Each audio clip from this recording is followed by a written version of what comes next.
for a long time. And really, I think it's best to think of money as an information system, primarily an information system for labor allocation. Um, and for practical purposes, it exists in a series of heterogeneous databases, like very different databases in bank mainframes around the world. It moves quite slowly in reality. It may seem to move fast sometimes, and it does with PayPal, which is real time. But the vast majority of the systems out there are batch processing. So the actual reconciliation may take 1 to 5 business days, sometimes longer. And you have the ACH system, which is ancient and still in operation, which is allows transfers effectively like a check would be an ACH transfer, but it's not secure. And you've got the credit card systems, which are also not secure. It would be like handing your username and password to a stranger in a restaurant if you buy a meal.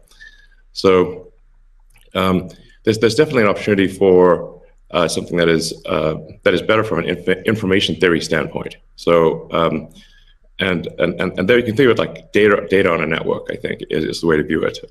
What has the most throughput? What has the least error? What drops the fewest packets? Fraud, for example, being a source of error.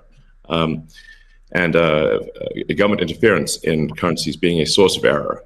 But it's fundamentally an information system. So I think it makes sense to support something that improves the quality of information with which we conduct the economy.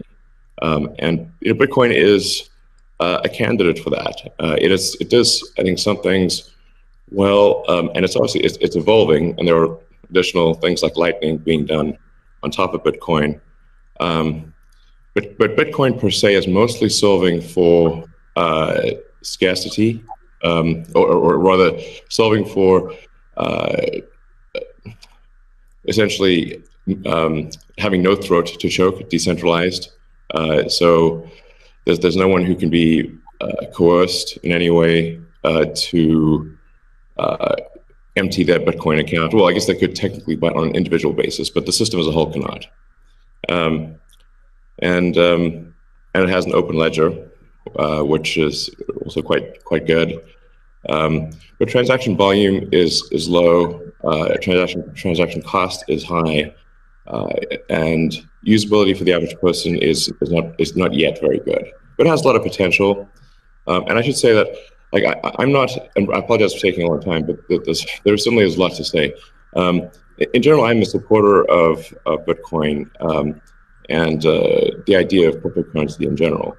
But as I've said publicly, we do need to watch out for crypto taking, especially Bitcoin, using proof of work to maybe use energy that's maybe a bit too much and not necessarily good for the environment.